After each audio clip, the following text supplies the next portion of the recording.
and then St. Louis, and then all Grandma. Look how big. Take the cabin for Sarah.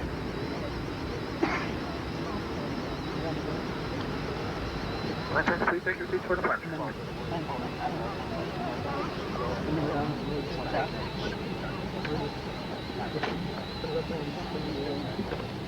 We'll stop for a minute. We start taking a photo. Show you back in your seat. Go from the vestibule. See that? That's the runway down there, and we're about to take off from it and go like really fast. Maybe Grandma will record it eventually on one of these flights. Tell them how jiggly it will be right now, and then as soon as we... Oh, we'll record it, Grandma. We'll record it. As soon as we leave the runway, then it'll stay real smooth. Yep. And can I record or... I'll record. Oh. Here we go. Can you get closer to the window or...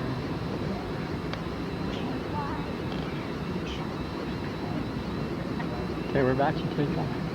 And it's gonna be really, really fast. Okay. Here we go.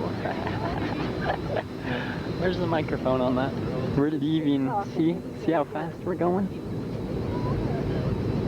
Whoa, it's jiggling and stuff.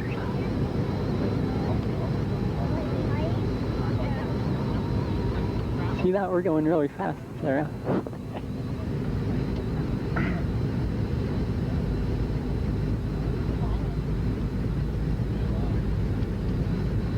You recording still? Okay. Hey look, Sarah, I'm about to be in the air.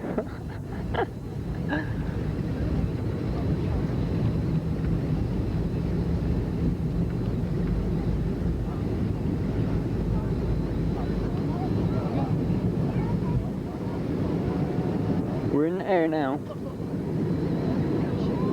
Recording. It's not even correct. It's so smooth.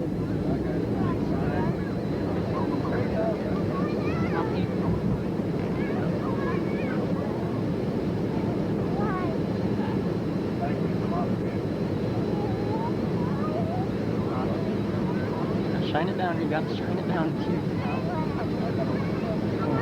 Closer to the window. This is great. You gotta shine it down there, just like straight down. Here. Well, this is great. So Pull it you closer. don't know what I can do. The mountain.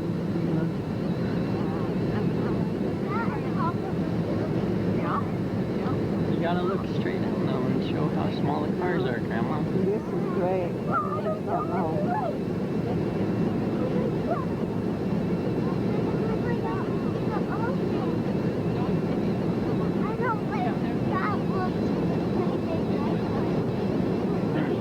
This is the overpass.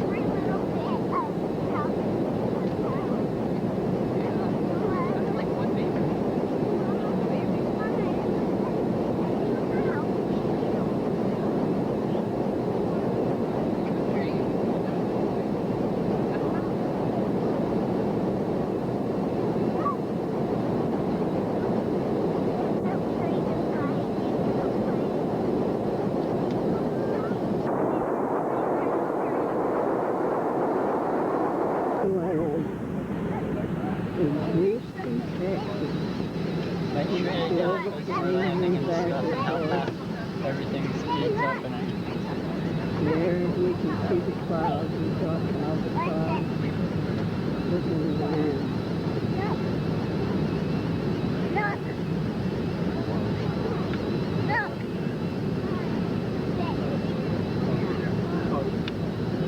It's like a phone. Hey, what are you doing? Here's getting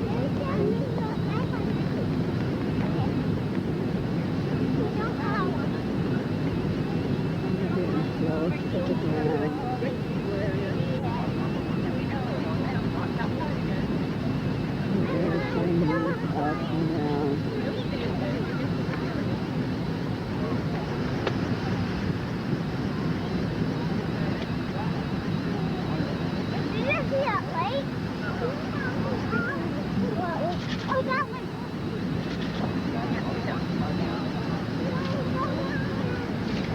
both Please, things please, closer to the please, land and the flood. please. Both things going up and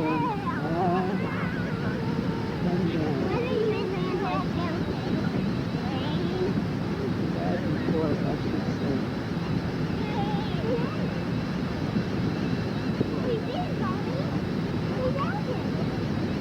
And you can tell he's put on his brakes.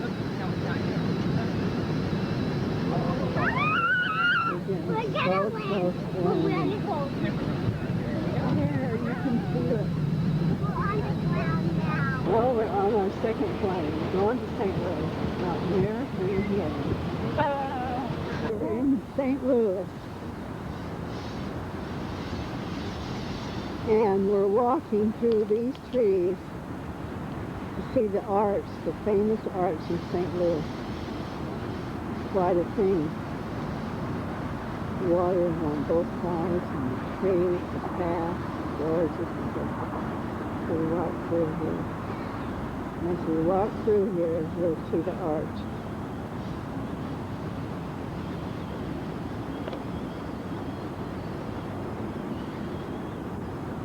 You can have a ride clear to the top.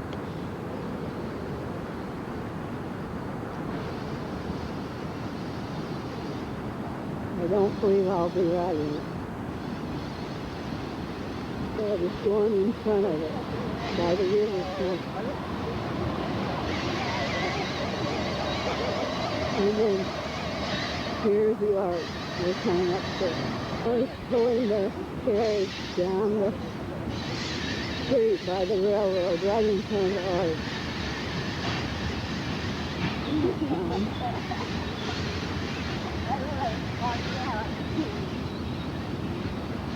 And I took a ride on that. In St. Louis. Can't believe this until you see it. Goes up in the sky. People ride closer to the sky. I just don't believe I can do that. Definitely. Really something to see. Here's another view at it. The arch. And so look, really close, you can see little tiny windows in the very top that you can peek out. And you're up there, you can see those really tiny windows as you're going out in the fields. You really want to go to the top? Seth asked me if I want to go to the top, and I say no. There he goes. He's going to go get on.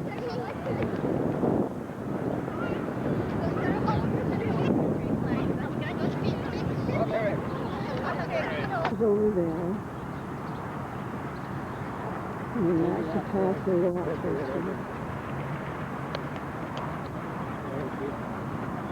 This is big, We could beautiful make it road. back there in time the night before. And then this is the arch.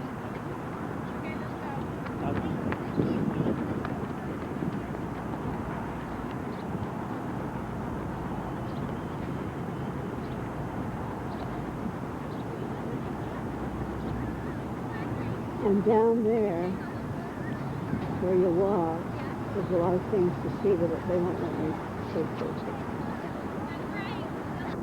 I'd love to go on that boat down the Mississippi.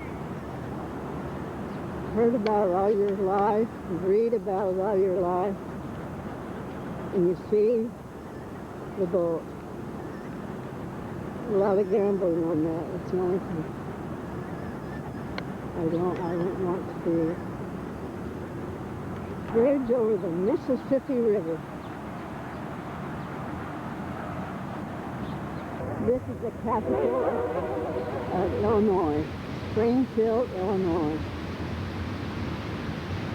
It's a thrill because this was built after Abraham Lincoln. This is the newer capital, but it's still built up here.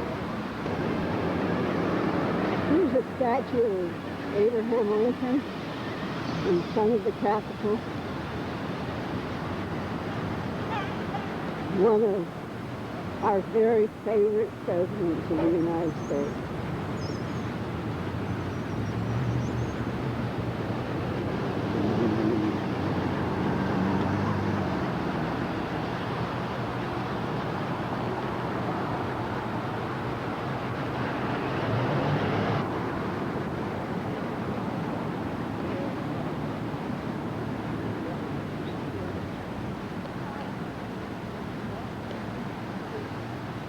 Jefferson Douglas, just before you go in. Stephen A. Douglas, he always said to support the Constitution of the United States.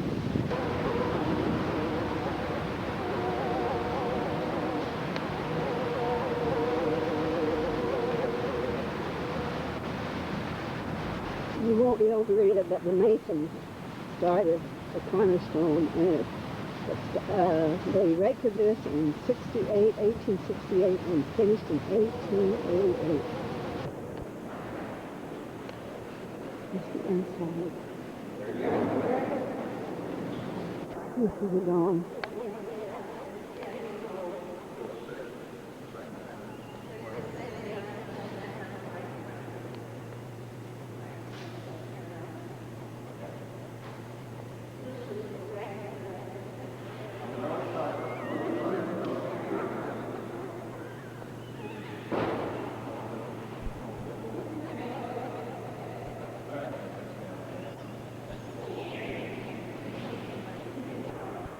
We're on the 4th floor, and there's the dome.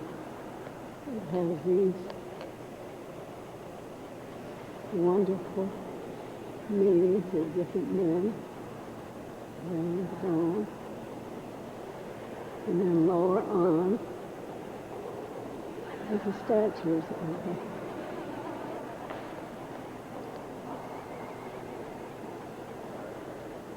I can tell that looks like the image of the sea.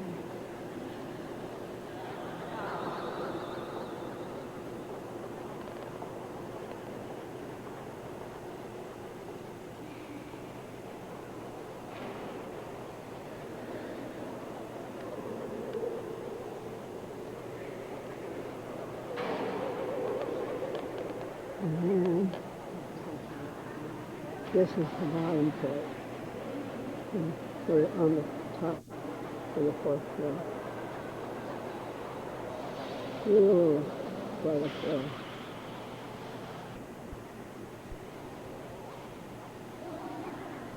Looks like the Prophet Joseph Smith with the Indians. Painting of the Indians, but it looks like the Prophet Joseph preaching to them in it.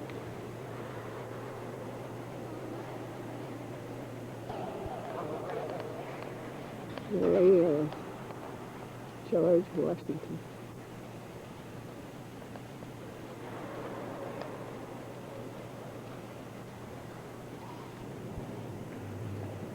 Coming into Springfield. Stephen A. Douglas. And Lincoln.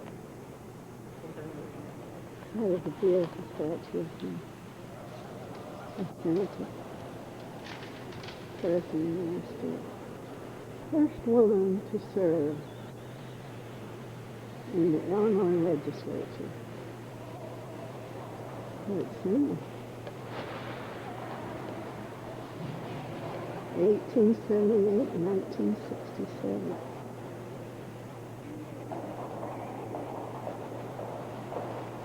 There's the eagle, the symbol of that covers it. There's the farmers.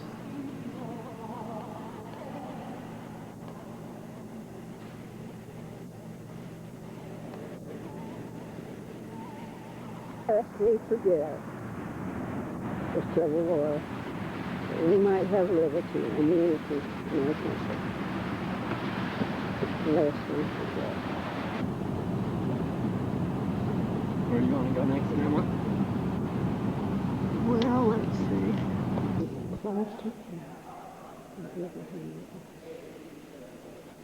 It was the evening of June 16, 1858, and they were having the discussion of a Congress State Convention meeting in the chamber of the Illinois House of Representatives.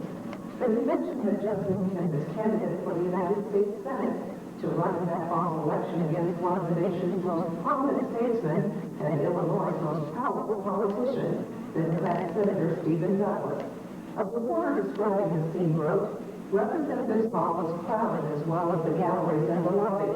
Every foot of space where a standing place could be obtained was occupied. Beneath the portrait of George Washington, Lincoln opened the campaign with his famous House Divided speech. I do not expect the Union to be dissolved, but I do expect it will cease to be divided. It will become all one thing or all the other." That fall, Lincoln lost to Douglas, but the House Divided speech helped win for him a national following and paved the way for his presidential nomination 2 years later. It also helped make the Illinois State House famous, a fame that was to grow with the passing years.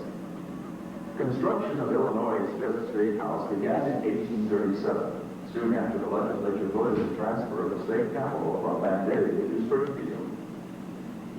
The new State House reflected the then popular Greek revival style. Its plans were drawn by architect John F. Purdue, a Springfield resident with 10 years of architectural design experience in New York. Purdue created a perfectly symmetrical design with straight and simple lines, a structure devoid of exterior ornament, and to exemplify the ideals of repose, virtue, and simplicity valued by America's founding fathers.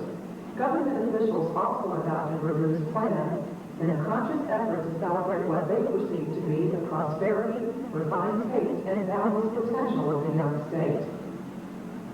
The new Capitol housed the state's elected officials and their senates. All three branches of the tiny state government, executive, legislative, and judicial, have offices in the building. Today, those three governmental branches employ thousands of workers who occupy many buildings scattered throughout Springfield and the state. Though all three branches of government occupied a single building, they were equal in neither power nor prestige, as the layout and appointments of the restored state capitol suggest. In early Illinois, the legislature was by far the most powerful branch of government. On the second floor, accessible by means of an imposing stairway, the state's two legislative bodies, Senate and House of Representatives, occupied ornate chambers that reflected a high status. The two legislative chambers dominated the building's second floor. The richly appointed rooms featured soaring open spaces, elaborate Corinthian columns, and elegant decorations intended to celebrate the state's two popularly elected bodies. The well-appointed rooms also created an aura of order and dignity, sometimes at odds with the lofty proceedings within. The old state capitol was truly a legislative palace. Members of the state's less powerful and less prestigious executive branch occupy tiny out-of-the-way offices along the second floor corridor, or plainly appointed in functional rooms on the first floor that presented a stark contrast with the ornate legislative chambers above. While the second floor column capitals boasted ornate Corinthian designs, column capitals in the first floor offices were plain and simple Doric designs. Though also located on the less prestigious first floor, members of the state's judicial branch occupied somewhat more ornate quarters. The Illinois State Supreme Court met in this well-appointed courtroom, served by an adjoining clerk's office and law library. One of the sessions began at 9 in the morning with 1 hour for dinner, and that the afternoon sessions were from 1 to 6. Then the principal legislative committees toiled from 8 to midnight. There were no holidays, except Christmas and New Year's, and for the end of sessions, the two houses even met at night. Lincoln and Stephen Douglas were opponents even then. During his last legislative session in 1841, Lincoln opposed the election of the 23-year-old Douglas to a seat on the Illinois Supreme Court. Though he subsequently retired from the state legislature to practice law, Lincoln made regular appearances in the building's legislative chambers to address court gatherings and debate issues of the day in meetings that often turned rowdy. One much debated political issue of 1844 was the admission of Texas into the Union, a measure that Lincoln and other Whigs opposed North Texas to become a slave state. The statesmanlike evidence of the old state capitol's legislative chambers does not reflect the lawless proceedings that took place during the Texas debates. It's wrong.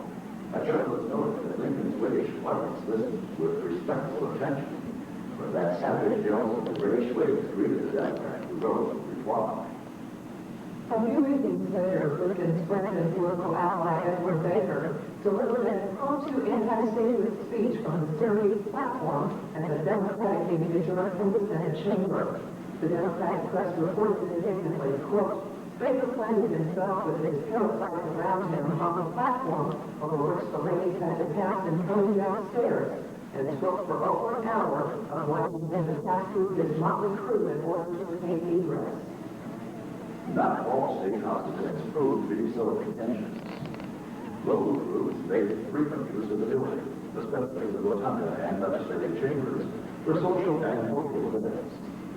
Each year, for example, the Second County Horticultural Society staged a floral show that filled the state house with small trees and shrubs, flowering plants, bouquets, and wreaths. On the occasion, he drew haymarks on the honorary accounts who was the state chief fiscal officer for services as legal consultant to state officials, and he earned a substantial income arguing hundreds of cases before the Illinois Supreme Court. Lincoln used books and papers in the state library and the Supreme Court's law library to research cases and Watch.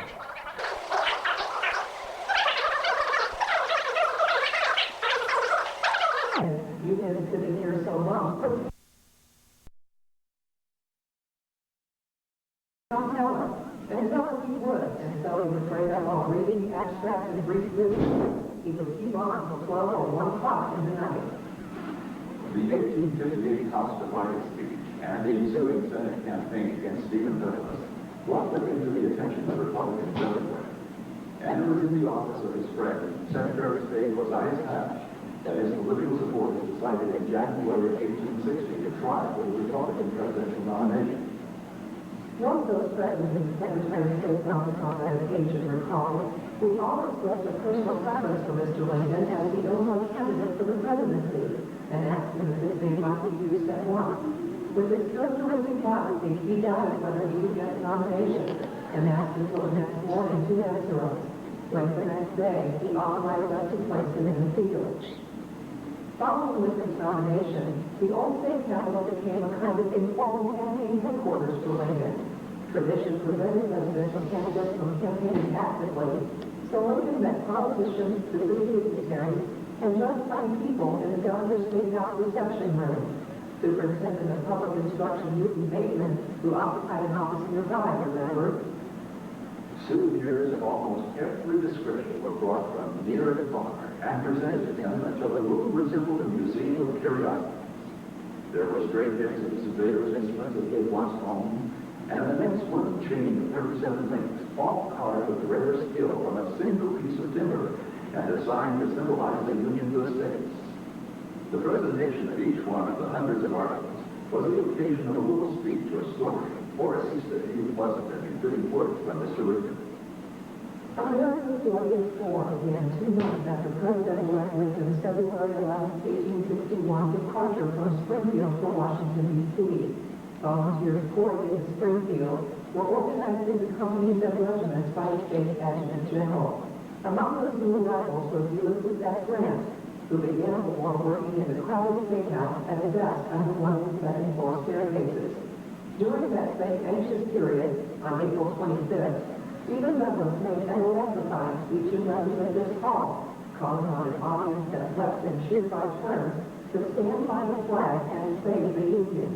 5 weeks later, just less than in Illinois, Douglas died in Chicago. Abraham Lincoln died 4 years later, on April 15, 1865. Springfield and the nation, which 5 days earlier had imminently celebrated the surrender of Robert E. Lee's Confederate Army, were plunged into grief. Meetings of sick and state officials held in the state library made plans for the president's Springfield funeral. On the morning of May 3rd, Abraham Lincoln's remains were placed in the elaborately decorated Representatives Hall, where 7 years before he had declared, I believe this government cannot exist permanently tax-laden and tax-free. Thousands of strangers, along with the president's old friends and neighbors, trust through the buildings at 10 o'clock the following morning. Then, on the road, the coffin is closed, and the beloved features are shut out from the evil forever. The use of women's rights and power has also been an expansion of the role that state government played in Alaska, Illinois, including the federal reliance banks and insurance companies, and the creation of a statewide tax support system of public schools overseen by the superintendent of public instruction. That change, combined with the growing state needs of the legislature and the pressures of war, convinced state officials that they needed larger quarters. For the construction of a new Capitol building, which began in 1868, the old state house was sold, and in 1876 became the Sangamon County Courthouse. County officials, indeed morons, had renovated the building in the 1890s. They preserved its historic exterior while at the same time added interior rooms by raising the entire structure 11 feet and constructing a new first floor. The building's interior was completely gutted, while its roof and cupola were rebuilt using steel beams and other fireproof materials. For many decades thereafter, concerned citizens proposed that the old state house be made into a museum of history and memorial to Abraham Lincoln. Those plans culminated in 1961 with the building purchased by the state legislature. In 1966, restoration began and construction was thoroughly dismantled stone by stone. The original landscape. The struggle to return to the original position and steel artisans created 19th century experience. The rooms were then furnished with antique and reproductions supporting the pre-Civil War period. A few original pieces, notably exhibit 710, and the portraits of Washington, Lafayette, and the legislature were returned to the buildings. Today, the old state capitol remains a vivid reminder of the wrongful laws and politics that helped shape Abraham Lincoln. Of the old state capitol.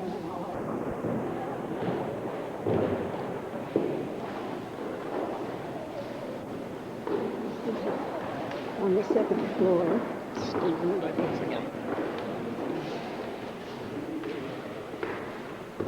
President, I've never seen this picture before. Ulysses S. Smith. Of the old state capitol of Illinois.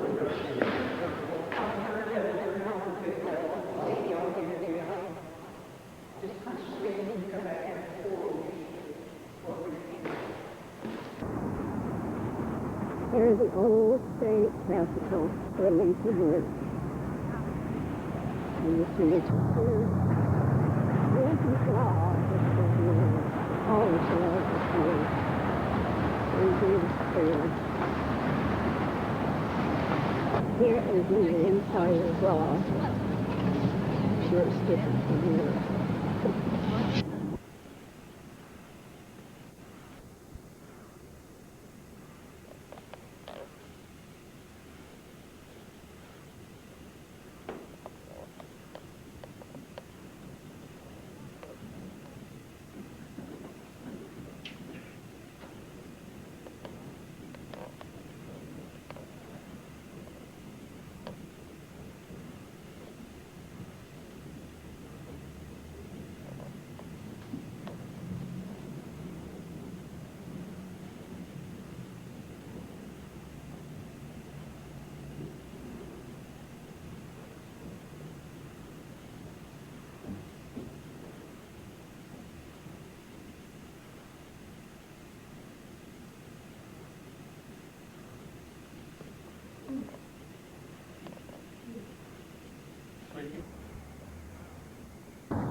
And then right across the street is Lincoln.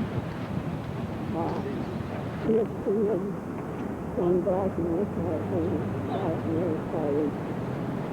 There's like two homes and Lincoln's home. Oh, thank you very much.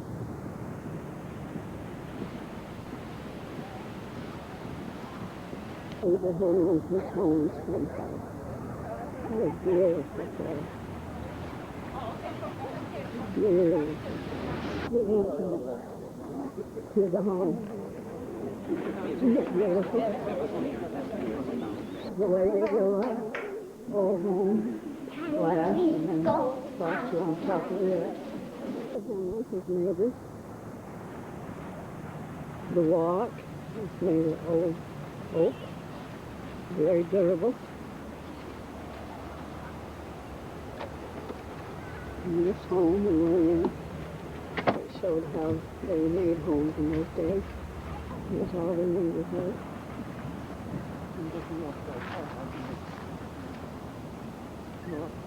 Huh?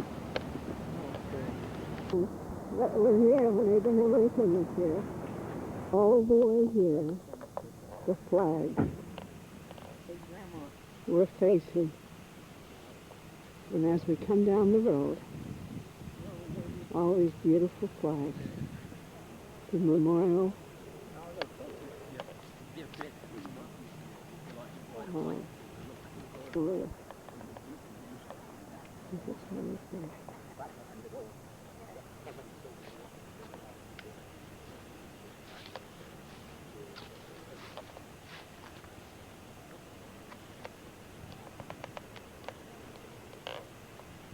This is John R. Tanner's memorial.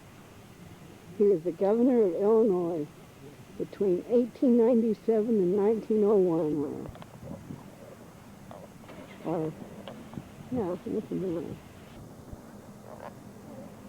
There's the soldiers fighting for the Union.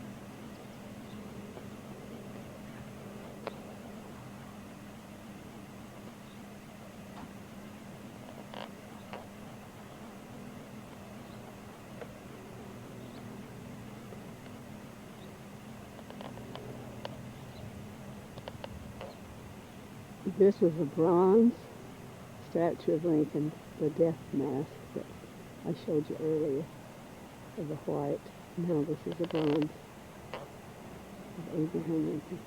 Has initials of all the states in the Union and his stuff around the his standard.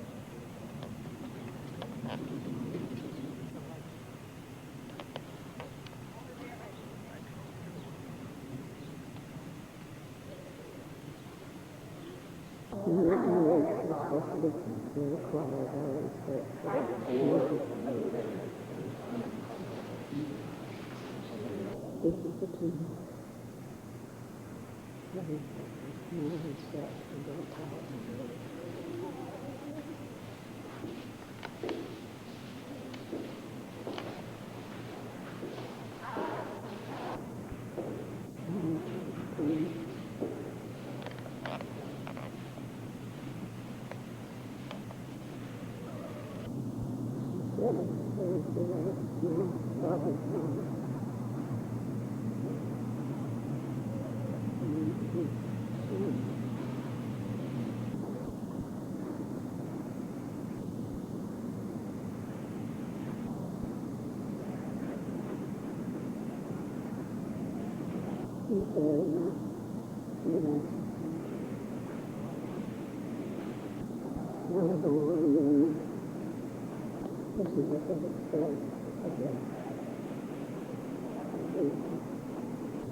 That's a feeling.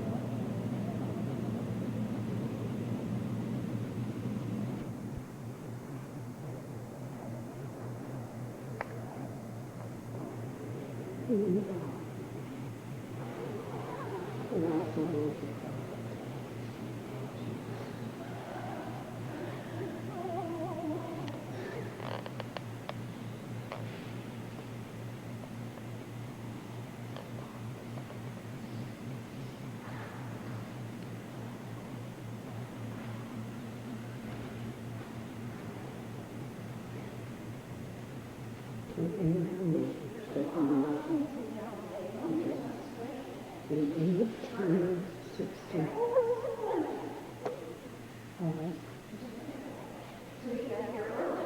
This is just something like I talked about. Already has his own purchase roll into the world because of the things that must need food. The things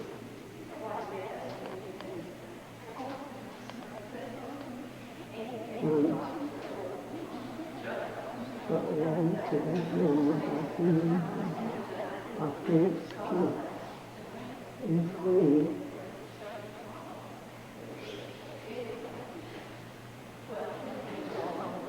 Get free.